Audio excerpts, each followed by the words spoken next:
Selon le CPNT, quelques députés auraient pour projet une augmentation des tarifs EDF.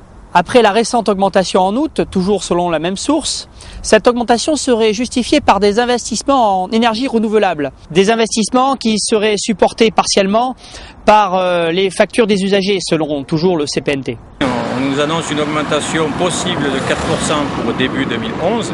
Or, on vient d'accepter 3,4% au mois d'août dernier et avoir 8% d'augmentation en 6 mois, c'est antisocial. Notamment quand on justifie cette augmentation pour privilégier les énergies renouvelables, quand on sait de quelle manière sont implantées aujourd'hui les éoliennes et les parcs photovoltaïques. Il faut remettre de l'ordre notamment dans le choix des énergies renouvelables, dans leur manière de les mettre en place. Chaque usager d'EDF qui payera le surcoût et en contrepartie, ce seront effectivement les promoteurs d'énergie renouvelable et les particuliers qui les installeront, voire même les communautés de communes ou les communes qui récolteront le pactole. Quand on voit comment sont installées les éoliennes dans certains secteurs où il n'y a pas de vent, en contrepartie, là où il n'y a pas de soleil, on met du photovoltaïque. Il n'y a aucune concertation logique au niveau national et européen.